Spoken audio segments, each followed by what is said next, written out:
नमस्कार दोस्तों। जब ब्रह्मांड में करोड़ों वर्ष पहले घोर अंधेरा फैला हुआ था, तब हमारी सृष्टि के निर्माता ब्रह्मा जी तपस्या कर रहे थे और चारों ओर मंत्र और ओम की ध्वनि फैली हुई थी।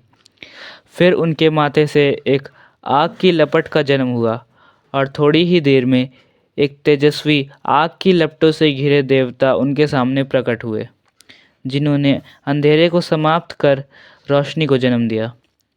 ब्रह्मा जी ने इन देवता से प्रकट हुई आग को एक कुंड में एकत्रित किया और उसके सामने बैठकर मंत्र जाप करने लगे।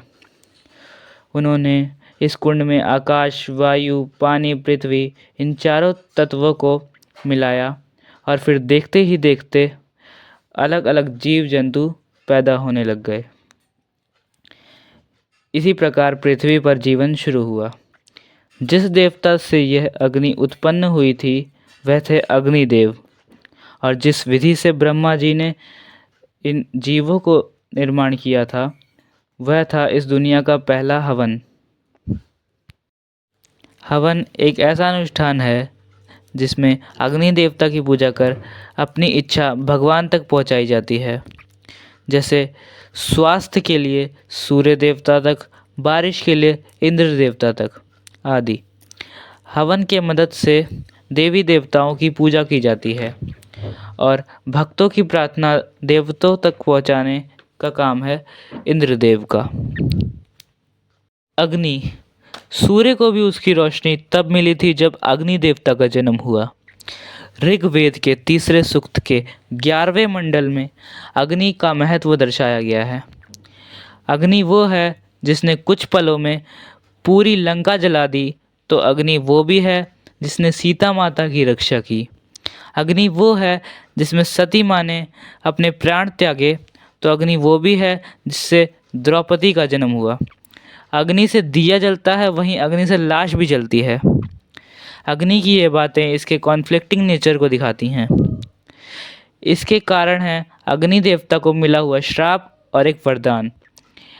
अग्नि देवता को महर्षि भृगु ने यह श्राप दिया कि वह इस पूरी सृष्टि के विनाश के कारण बनेंगे, लेकिन ब्रह्मा जी ने इस श्राप को काटकर वरदान दिया कि वे जिस चीज़ को छू देंगे वे पवित्र हो जाएगी।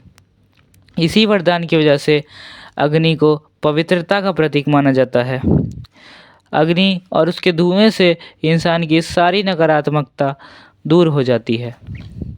2019 में research journal of chemical and environmental sciences में प्रकाशित एक रिसर्च से पता चला है कि हवन में जलने वाली जड़ी बूटियों की मदद से विषाक्त पदार्थों और प्रदूषक को कम करने में मदद करती है। शास्त्रों के अनुसार अग्नि एक ऐसा माध्यम है जिससे सारे जीव परमात्मा से मिलते हैं। इसलिए हवन की शुरुआत अग्नि देवता की पूजा से होती है, लेकिन अग्नि देवता अपनी बात पहुंचाने के लिए ज़रूरी हैं, और एक शब्द जिसका उपयोग हर हवन में होता है वो है स्वाहा।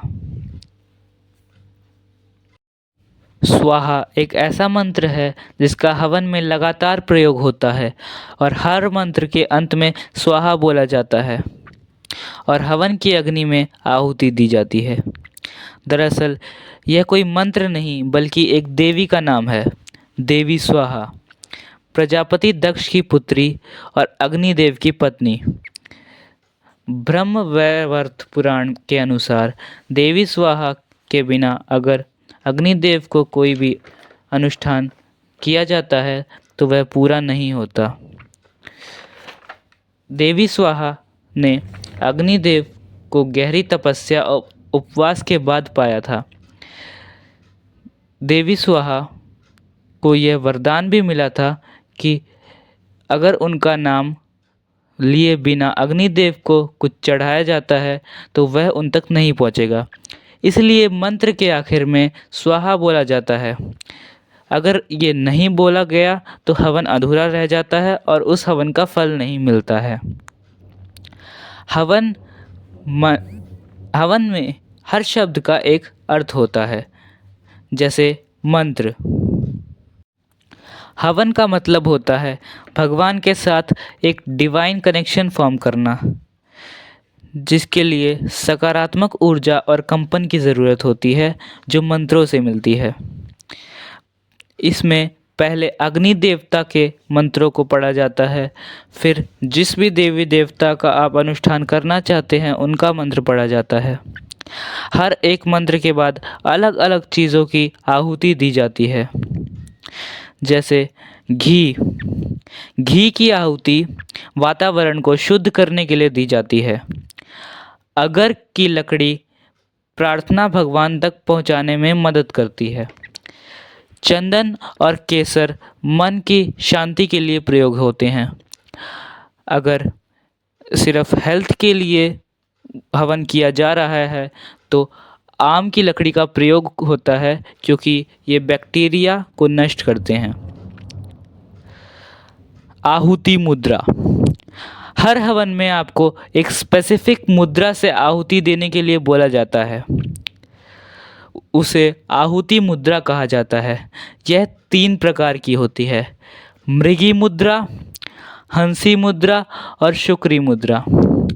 मृगी मुद्रा शांति और हवन के लिए होती है। इसमें अपने अंगूठे, मिडिल फिंगर और रिंग फिंगर के मदद से आहुति दी जाती है।